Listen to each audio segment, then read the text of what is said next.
Hi friends, welcome back to my channel My Glam Way. మన ఛానల్లో daily వ్లాగ్స్తో పాటు cleaning, organising and healthy recipes share చేస్తూ ఉంటాను. ఇంట్రెస్ట్ ఉన్న వాళ్ళు ప్లీజ్ సబ్స్క్రైబ్. ఇక మార్నింగే మార్కెట్లో ఉన్నాను ఏంటి అనుకుంటున్నారా? ఇది మండే వ్లాగ్ అండి. సండే అయితే ఫ్యామిలీ టైం. నాకు ఇంట్లో పనులు, బయట పనులు ఏమి పెట్టుకోను. ఆ రోజు హస్బెండ్ అండ్ పిల్లలతో స్పెండ్ చేయడానికి ఇష్టపడతాను. సో సండే అవుటింగ్కి వెళ్ళాము. తిరిగి వచ్చేసరికి నైట్ అయిందనమాట. నెక్స్ట్ డే మార్నింగ్కి వెజిటేబుల్స్ లేవు, అందుకని ఎగ్ ఫ్రైడ్ రైస్ చేసేసి బాక్స్ అయితే ప్యాక్ చేసి పెట్టేశాను పిల్లలకి. మా చిన్న బాబుకి అయితే నేను లంచ్ తెస్తానని చెప్పాను, ఎందుకంటే స్కూల్ కొంచెం దగ్గరే ఉంది. సో రైనీ సీజన్ కదండి, వెజిటేబుల్స్ అయితే కాస్ట్లీగానే ఉన్నాయి. ఇక్కడ చూడండి పావురాలు ఎన్ని ఉన్నాయో. వాటితో హెల్త్ ఇష్యూస్ వస్తున్నాయి అన్నా కూడా జనాలు ఇలా పెంచుతూనే ఉన్నారు. సరే ఇప్పుడైతే ఇంటికి వచ్చేసానండి. బెండకాయ ఫ్రై చేస్తున్నాను. బెండకాయ అంటే పకోడీ టైప్ అనమాట. బెండకాయలు జిగురుగా ఉంటాయి కదా, అందుకని మా పిల్లలు అసలు ఇష్టపడరు అనమాట తినడానికి. దానికి ఒక చిన్న టిప్ చెప్తాను చూడండి. బెండకాయల్ని కడిగేసి తడి లేకుండా తుడిచి కట్ చేసి ఎండలో పెడితే జిగురు అసలు ఉండదన్నమాట. ఫ్రై చేస్తే క్రిస్పీగా వస్తాయి, అలా జిగురు లేకుండా చాలా బాగుంటాయి. కానీ ఈరోజు అయితే నేను పకోడీలా చేస్తున్నాను అనమాట. బెండకాయల్లో చాలా న్యూట్రియంట్స్ ఉంటాయి కదా, సో ఎలాగైనా మా పిల్లల చేత అది తినిపించాలని ఈ టిప్ అయితే నేను ఫాలో అవుతూ ఉంటాను. ఇప్పుడైతే పకోడీలాగా ఇలా ఏంటంటే శనగపిండి, ఉప్పు, కారం వేసేసి కొంచెం జీరా పౌడర్ యాడ్ చేసేసి ఒక పేస్ట్ లాగా చేసుకొని బెండకాయలు వేసేసి పకోడీలాగా వేసుకొని సాంబార్లో, దాల్లో మంచిగా బాగా తినొచ్చు అనమాట. ఇష్టంగా తింటారు మా పిల్లలైతే. కొన్ని ఇలా చేసి కొన్ని నార్మల్గా ఫ్రై చేస్తాను డిన్నర్లోకి. కొంచెం కొంచెం వాటర్ యాడ్ చేసుకొని కన్సిస్టెన్సీ ఇలా ఉండాలన్నమాట. కొంచెం క్రంచీనెస్ రావాలంటే ఒక స్పూన్ బియ్యం పిండి కూడా యాడ్ చేయొచ్చండి, బాగుంటాయి అన్నమాట. ఇలా పకోడీలాగా వేసేసి తీసేయటమే. నేను ఎక్కువ ఆయిల్ అయితే వేయలేదు, ఎందుకంటే మా చిన్నడికి ఒక్కడికి కోసమే చేస్తున్నాను అనమాట లంచ్ బాక్స్లోకి.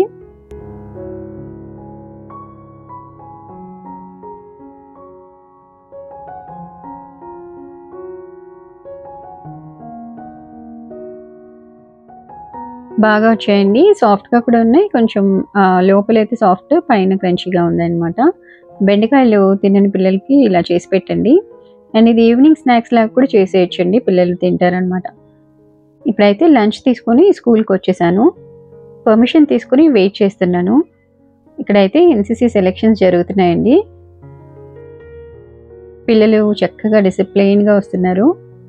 వీళ్ళ స్కూల్లో ఏంటంటే 8th క్లాస్లోనే ఎన్సీసీ సెలెక్షన్స్ అవుతాయి. అండ్ సెలెక్షన్ ప్రాసెస్ కూడా చాలా టఫ్గా ఉంటుందండి. ఫస్ట్ ఏంటంటే ఫిజికల్ టెస్ట్, తర్వాత రిటర్న్ టెస్ట్ పెడతారు. ఫిజికల్ టెస్ట్లో రకరకాల ఎక్సర్సైజెస్, రన్నింగ్ రేస్లు అలాంటివి పెట్టి ఫిజికల్ టెస్ట్ చేస్తారనమాట. అంతమందిలో 30 మెంబర్స్ని మాత్రమే సెలెక్ట్ చేస్తారు ఎవ్రీ ఇయర్. అందులో మా బాబు సెలెక్ట్ అయ్యాడు. దానికి మేము ఎప్పుడూ ప్రౌడ్గా ఫీల్ అవుదాం. ఇంటికి వచ్చి లంచ్ చేస్తున్నానండి. ఈరోజు ముద్దపప్పు, ఆవకాయ తినాలనిపించింది. సో సాంబార్ చేసేటప్పుడు కొంచెం పప్పు తీసి పక్కన పెట్టుకున్నాను. వేడివేడి అన్నంలో హోమ్మేడ్ నెయ్యితో తింటుంటే చాలా సాటిస్ఫైడ్గా అనిపించింది. ఆవకాయ మా అత్తయ్య గారు పెడతారనమాట. అత్తయ్య వాళ్ళు విజయవాడలో ఉంటారు. ఇందులోకి మంచిగా అప్పడాలు, వడియాలు చేశానండి. చాలా రోజుల నుంచి క్రేవింగ్ ఉందన్నమాట ఆవకాయ తినాలని చెప్పేసి. నేనంతా నాన్ వెజ్ కదా, సో అందుకని ఇలా తినాలనిపించి చేసుకున్నాను.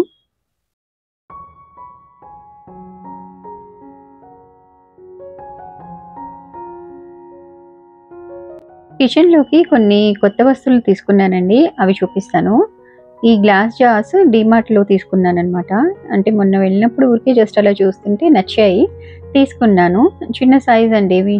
కిచెన్లో కొన్ని చేంజెస్ చేద్దామని అప్పుడప్పుడు ఇవి తీసుకున్నాను అనమాట. ఈచ్ వచ్చేసి 49 పడిందండి, 49 రూపీస్ ఈచ్ అనమాట. నాకు చాలా ముద్దుగా అనిపించి తీసుకున్నాను. వీటి స్టిక్కర్స్ని ఎలా రిమూవ్ చేయొచ్చో చూద్దాము. ఏదైనా కొత్త వస్తువులు తీసుకున్నప్పుడు ఆ స్టిక్కర్ అలాగే వాడకూడదండి, ఫస్ట్ రిమూవ్ చేయాలి. మామూలుగా మనం చేతితో తీస్తే అవి కరెక్ట్గా రావు కదా, గమ్ అనేది ఉండిపోతూ ఉంటుంది. అవి తర్వాత ఇంకా స్టబ్బన్ స్టెయిన్స్ లాగా మారిపోతుంది. అలా కాకుండా స్టిక్కర్స్ని ఇట్లా ఈజీగా రిమూవ్ చేయొచ్చు. ఫస్ట్ ఒక గిన్నెలో వాటర్ బాయిల్ చేసి ఒక బ్రాడ్గా ఉండే కంటైనర్లో వాటర్ పోసేసి ఈ బాటిల్స్ని పెడుతున్నాను. వాటర్ అనేది మరీ వేడిగా ఉండకూడదండి, మీడియం వేడిగా ఉంటే చాలన్నమాట. టెంపరేచర్ చూసుకొని మీరు చేయి పెడితే అది రెసిస్ట్ అవుతుంది మీ చేయి అన్నప్పుడు ఆ టెంపరేచర్లోనే బాటిల్స్ పెట్టండి, ఎందుకంటే మరీ వేడిగా ఉంటే బాటిల్స్ క్రాక్ అయ్యే ఛాన్స్ ఉంటుంది కాబట్టి. సో 2 minutes సోక్ చేస్తే స్టిక్కర్స్ అన్నీ ఈజీగా రిమూవ్ అవుతాయండి. నేను ఇలా 2 minutes స్టిక్కర్ ఎటువైపు అయితే ఉందో అటువైపు బాటిల్స్ని ఇట్లా పెడుతున్నాను అనమాట మీడియం హాట్ వాటర్లో. తర్వాత మనం చేతితో ఇలా తీసామనుకోండి స్టిక్కర్స్ అనేవి ఈజీగా ఊడొచ్చేస్తున్నాయి. ఇన్ కేస్ కొంచెం గమ్ ఏదన్నా ఉన్నా నెయిల్తో ఇలా స్క్రబ్ చేస్తే క్లియర్గా ఊడొచ్చేస్తున్నాయి అనమాట. నీట్గా క్లీన్ అయిపోతున్నాయండి. అన్ని స్టిక్కర్స్ కూడా ఇలా రిమూవ్ చేసేసుకొని ఇప్పుడు ఇవన్నీ బాటిల్స్ అయితే డిష్ లిక్విడ్తో క్లీన్ చేసేసి ఎండబెట్టాను అనుకోండి. ఎండలో కానీ కిచెన్లో కానీ ఒక టవల్ వేసి ఎండబెట్టేస్తే నెక్స్ట్ డే మార్నింగ్కి గ్రాసరీస్ అనేవి ఫిల్ చేసుకోవచ్చు.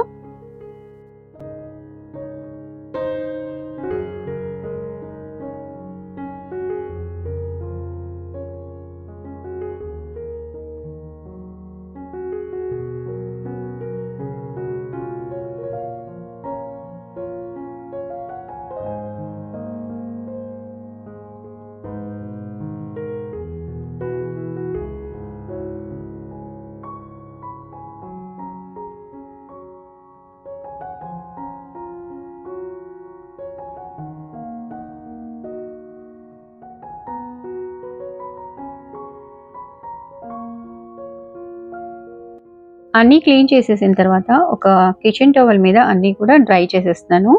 అట్లీస్ట్ ఒక 10 అవర్స్ అన్నా వదిలేస్తే కంప్లీట్గా దాంట్లో ఉన్న మాయిశ్చర్ అనేది పోతుంది. ఎందుకంటే అసలే వర్షాకాలం కదండి. మనం గ్రాసరీస్ వేసినా ఏ పురుగులు రాకుండా ఉండాలంటే ఫ్రెష్గా కొంచెం ఎండలో ఆరేసినా చాలా బాగుంటుంది అనమాట. నెక్స్ట్ డే మార్నింగ్ నేను ఎండలో కూడా ఆరబెట్టేస్తాను. ఆ తర్వాతే నేను గ్రాసరీస్ ఫిల్ చేసుకుంటాను.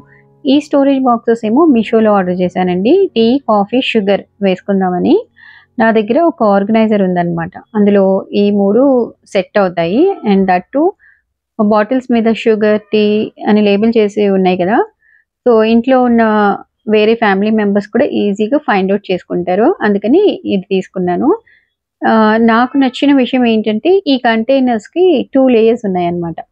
పైన దాంట్లో మనం ఇలాచీ, ఇప్పుడు టీ వేసుకున్నాం అనుకోండి ఒక కంటైనర్లో, పైన చిన్న లేయర్ ఒకటి ఉంది. అందులో ఇలాచీ లాంటివి స్టోర్ చేసుకోవచ్చు.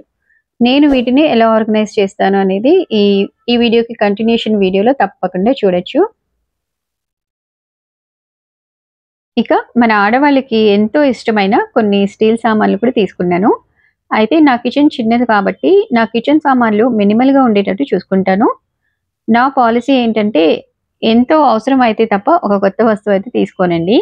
ఒక వస్తువు కొనేటప్పుడు అది ఎలా యూజ్ అవుతుంది, ఎన్ని విధాలుగా యూజ్ అవుతుంది అని నేను ఆలోచిస్తాను. ఫస్ట్ మైండ్లో ఇమాజిన్ చేసుకుంటాను. అప్పుడే దాన్ని కొంటానన్నమాట. అండ్ ఏదైనా కొత్త వస్తువు ఇంటికి తెచ్చానంటే ఆ ప్లేస్లో పాతది ఒకటి తీసేస్తాను ఇన్ ద సెన్స్ ఎవరికైనా అవసరం ఉన్న వాళ్ళకి ఇచ్చేయడమో, లేకపోతే మార్కెట్కి వెళ్ళినప్పుడు ఎక్స్చేంజ్ చేయడమో చేస్తూ ఉంటానన్నమాట. అప్పుడే నా కిచెన్ క్లటర్ ఫ్రీగా ఉంటుంది. ఈ బిందె ఎందుకు తీసుకున్నానంటే కుకింగ్ చేసేటప్పుడు వాటర్ అవసరం పడినప్పుడు ప్యూరిఫైయర్లో పట్టుకొని వంట చేస్తూ ఉంటాను. చెయ్యి బాగా పెయిన్గా అనిపిస్తుంది. సో ఇలా బిందెలో స్టోర్ చేసుకొని పెట్టుకుంటే పని ఈజీ అవుతుందని చెప్పేసి.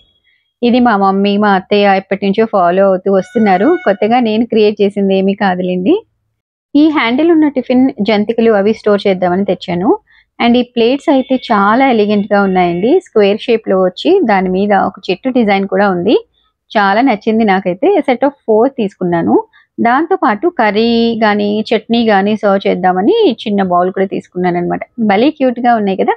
ఆల్రెడీ 2 తీసి వాడుతున్నానండి. మీరు నా వీడియోస్ అబ్జర్వ్ చేసే ఉంటారు. ఇంకా ఇలాంటి చిన్న గిన్నెలు ఎన్ని ఉన్నా సరిపోవు కదండి. కర్రీస్ మిగిలితే వేడి చేసుకోవడానికి బాగుంటుందని కాపర్ బాటమ్ ఉంది దీనికి. సో అందుకనే అదొకటి తీసుకున్నాను.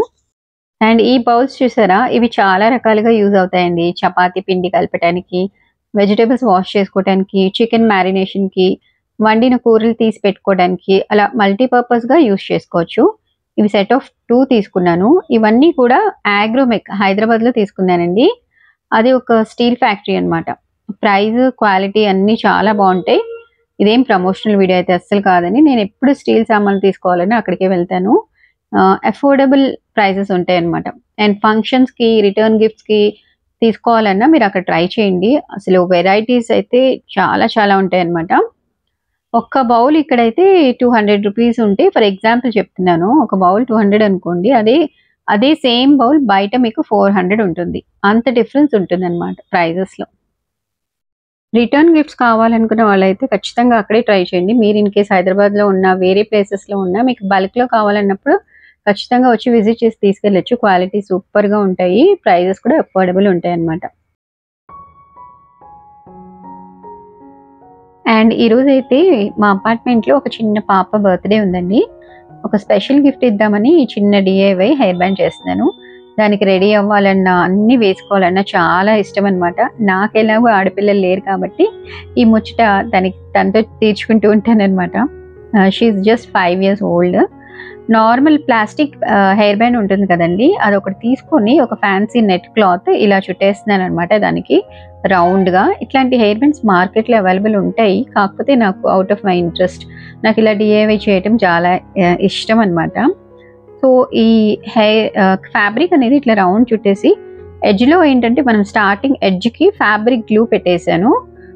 లేకపోతే అది ఆగట్లేదు అనుకుంటే ఒక థ్రెడ్ కూడా కట్టేయొచ్చు అనమాట. కట్టేస్తే చాలా స్టిక్ అయిపోయి ఉంటుంది. ఇంకా రౌండ్‌గా మనం ఫ్యాబ్రిక్ ఇట్లా చుట్టేసుకుంటూ వెళ్ళాలి. నెట్ ఫ్యాబ్రిక్ ఇంట్లో అవైలబుల్‌గా ఉందండి. చాలా చిప్ వర్క్ ఉంది కదా! చాలా బాగుందనమాట. అది వీడియోలో మీకు ఎలా కనిపిస్తుందో తెలియదు కానీ మామూలుగా బయట చూస్తే చాలా బాగుందది. సో, ఇంకా ఇట్లా ఎక్స్ట్రా ఫ్యాబ్రిక్ రౌండ్‌గా చుట్టేసిన తర్వాత ఎక్స్ట్రా ఫ్యాబ్రిక్ ఏదైతే ఉందో అది కట్ చేసేసి మళ్ళీ సేమ్ థ్రెడ్ కానీ గ్లూ కానీ ఆ ఎడ్జ్‌కి స్టిక్ చేయాలన్నమాట. ఫ్యాన్సీ హెయిర్ బ్యాండ్ అయితే రెడీ అయిపోయింది.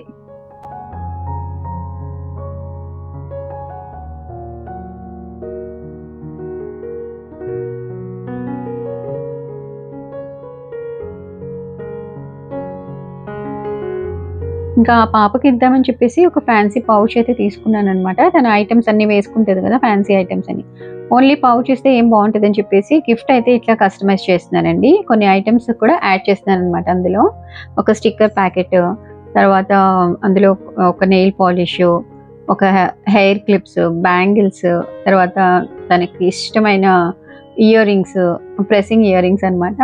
హెయిర్ బ్యాండ్స్, రబ్బర్ బ్యాండ్స్, ఇంకా తనకి ఇంకా బాగా ఇష్టమైంది ఏంటంటే mehndi cone. So, mehndi cone ఏంటంటే కొంచెం లీక్ అవుతుందేమో అని చెప్పేసి ఇలా వ్రాప్ చేసి ఇస్తున్నాననమాట. ఇప్పుడు దీన్ని గిఫ్ట్ వ్రాప్ చేసేసి పాపకైతే గిఫ్ట్ చేసేస్తాననమాట. ఐడియా బాగుందంటారా? కామెంట్ చేయండి. సో, ఇవాల్టి వ్లాగ్ ఇంతేనండి. ఇక్కడితో ఎండ్ చేస్తాను. నెక్స్ట్ వీడియో అయితే మిస్ అవ్వకండి అస్సలు. కిచెన్ ఎలా ఆర్గనైజ్ చేస్తానో చూపిస్తాను. డీప్ క్లీన్ అన్నీ కూడా అనమాట. సో, మళ్ళీ నెక్స్ట్ వీడియోలో కలుద్దాం. Until then take care. See you. Bye by.